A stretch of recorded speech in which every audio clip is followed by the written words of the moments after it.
Hallelujah. യേശുവേ നന്ദി, യേശുവേ ആരാധന. എൻ്റെ പ്രിയപ്പെട്ട സഹോദരങ്ങളെ, ആത്മാവിൻ്റെ ദൂത് എന്ന ശുശ്രൂഷയിലേക്ക് യേശുവിൻ്റെ നാമത്തിൽ നിങ്ങളെല്ലാവരെയും ഞാൻ സ്നേഹപൂർവ്വം സ്വാഗതം ചെയ്യുന്നു. ഇന്ന് നമ്മളൊരു സ്വർഗസ്ഥനായ പിതാവിൻ്റെ പ്രാർത്ഥന ചൊല്ലി കാഴ്ചവെക്കുന്നത്, അലസത മൂലം മടി പിടിച്ച് നടക്കുന്ന കുറേ പേരുണ്ട്. എപ്പോഴും ഉറക്കം, എന്ത് കാര്യം പറയുമ്പോൾ ശരീരത്തിനൊരു ക്ഷീണമാണ്, ഒരു ഉന്മേഷമില്ലാതെ കിടക്കുന്ന ആൾക്കാരല്ലേ. എന്നാൽ നമുക്ക് അവർക്ക് വേണ്ടിയിട്ട് നമുക്കൊന്നൊരു സ്വർഗസ്ഥനായ പിതാവിൻ്റെ പ്രാർത്ഥന ചൊല്ലി കാഴ്ചവെക്കാം അല്ലേ. സ്വർഗസ്ഥനായ ഞങ്ങളുടെ പിതാവേ, അങ്ങയുടെ നാമം പൂജിതമാകണമേ, അങ്ങയുടെ രാജ്യം വരണമേ, അങ്ങയുടെ തിരുമനസ് സ്വർഗത്തിലെ പോലെ ഭൂമിയിലുമാകണമേ. അന്നന്ന് വേണ്ടുന്ന ആഹാരം ഇന്നും ഞങ്ങൾക്ക് തരണമേ.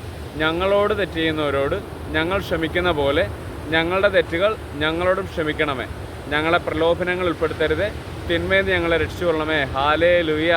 യേശുവേ നന്ദി, യേശുവേ ആരാധന. ഇന്ന് നമ്മൾ ധ്യാനിക്കുന്ന വചനഭാഗം എഫോസസ് ലേഖനം 5-ാം അധ്യായം 14-ാം തിരുവചനം.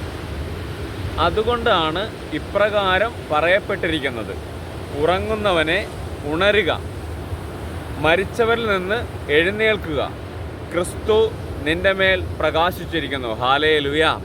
പൗലോസ്ലീഹ വളരെ വ്യക്തമായിട്ട് പറയുകയാണ്, ഉറങ്ങുന്നവനെ ഉണരുക, മരിച്ചവരിൽ നിന്ന് എഴുന്നേൽക്കുക, ക്രിസ്തു നിൻ്റെ മേൽ പ്രകാശിച്ചിരിക്കുന്നു. അപ്പോൾ ഈ എപ്പോഴും അലസത മൂലം ഒരു കാര്യത്തിനും ഒരു താല്പര്യമില്ല. ആത്മീയ കാര്യങ്ങളോടായാലും ലോകത്തിൻ്റെതായ കാര്യങ്ങളായാലും സ്വന്തം വ്യക്തിപരമായ ജീവിതത്തിൻ്റെ കാര്യങ്ങളാണെങ്കിലും ഒരു മടിയും അലസതയും, എപ്പോഴും ക്ഷീണം, എപ്പോഴും ഉറക്കം, എന്ത് പറഞ്ഞാലും നാളെ ആകട്ടെ പിന്നെ ആകട്ടെ എന്നൊക്കെ പറഞ്ഞ് മാറ്റി വെക്കുന്ന അത്തരം ആൾക്കാർ ഈ വചനം ഒന്ന് ധ്യാനിച്ച് പ്രാർത്ഥിക്കണം. വചനം പറയുകയാണ്, ഉറങ്ങുന്നവരെ ഉണരുക. ഇനിയും മടി പിടിച്ച് കിടന്നാൽ പറ്റിയേല, മരിച്ചവരിൽ നിന്ന് എഴുന്നേൽക്കണം. നീ ഇപ്പോൾ മരിച്ചവനായിട്ട് എന്തിനൊരു താല്പര്യമില്ലാത്ത രീതിയിൽ ജീവിക്കേണ്ടവനല്ല. കാരണം ക്രിസ്തുവിൻ്റെ പ്രകാശം നിൻ്റെ മേലുണ്ട്. ഈ ഒരു വചനത്തിൻ്റെ അഭിഷേകം എല്ലാവരിലേക്കും നിറയട്ടെ എന്ന് പ്രാർത്ഥിക്കുന്നു.